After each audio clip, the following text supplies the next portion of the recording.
No que consistiu o projeto, O projeto ele era multidisciplinar, né? Ele nasceu dentro da biologia molecular. A ideia eram bancos de DNA que tivessem o perfil genético de pais e parentes próximos dos adolescentes e das crianças desaparecidas, para depois a gente fazer o confronto com o DNA desse desaparecido quando encontrado, né?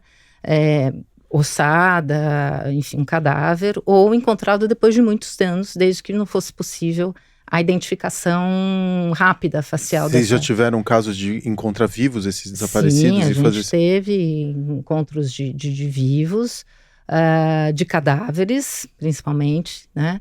E a grande maioria eram fugas de casa, né? Não eram casos de que alguém levou a pessoa, ou enfim. Mas que terminavam em óbito? Alguns terminavam em óbito, né, enfim. Mas se você quiser fazer um outro programa só para falar sobre isso, porque é um tema gigante, porque o projeto era muito interessante, foi pioneiro no Brasil, né, e foi desenvolvido todo dentro desse departamento. Então, para mim, a formação foi muito importante, porque eu convivi e aprendi, né, com profissionais da genética, da informática médica, da biologia molecular. E a gente atendia, eu era responsável pela equipe de psicólogos que atendia dentro do DHPP, que é uma delegacia especializada em desaparecimento de pessoas. Sim. Então esse contato com a polícia também foi interessante. A gente ganhou Criança Esperança, ganhamos prêmio, foi uma época muito profícua na minha vida. E a coordenadora do projeto, quando saiu, em 2017, 2018, o projeto acabou. Perdendo um pouco, né, o fôlego, porque eu era psicóloga técnica, eu não tinha uma carreira acadêmica, eu não poderia sustentar o projeto, né, hierarquicamente precisaria de alguém dentro da faculdade para dar continuidade.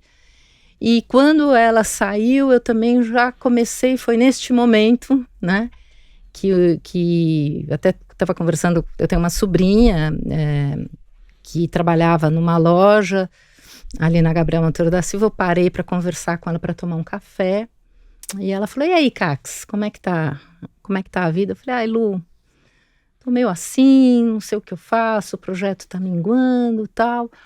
E ela falou assim: por que você não faz um Instagram dos seus óculos? Né? Porque aí... Você já tinha essa questão com os óculos? Eu tinha uma questão muito ruim com os óculos, né? Eu digo que a minha relação com os óculos foi de profundo ódio para paixão absoluta, porque eu sou míope desde os 14 anos, odiava usar óculos como toda adolescente, então eu vivia de lente de contato direto, anos e anos e anos, assim, óculos, só quem me via com óculos, né? Família, amigos muito íntimos, né? E namorado depois de muito tempo.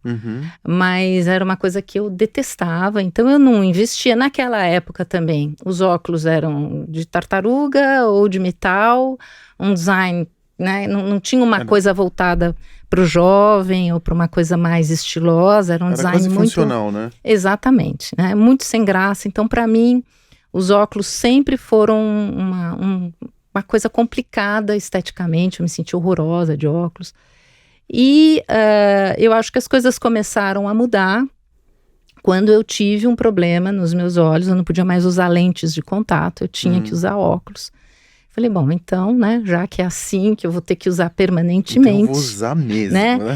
E eu tinha um rapaz que casou depois com uma outra sobrinha, a família toda trabalhava em ótica, com marcas. Ele sempre foi uma pessoa que trouxe muitas marcas internacionais para o Brasil, e eu digo que ele foi sempre o meu mentor, assim, no sentido do estilo. Olha, o que você acha disso, né?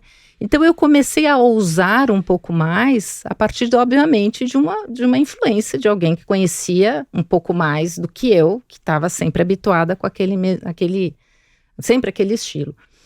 E daí, numa viagem que eu fiz com a minha família, foi a primeira vez que eu entrei numa ótica. Eu estava em Roma, eu passei, eu falei, nossa, que interessante, né? Fiquei 1h30 para conseguir definir aqueles óculos, porque saíam muito do meu padrão, e com aquela imagem que muitas mulheres têm: ai meu Deus, o que as pessoas vão pensar se trocar de óculos? todo mundo está acostumado com um óculos mais sem graça ou mais comum, e de repente eu venho com uma armação mais colorida, mais, né, mais robusta. E eu também tinha essa preocupação, né? O que os outros vão achar se eu mudar a minha imagem?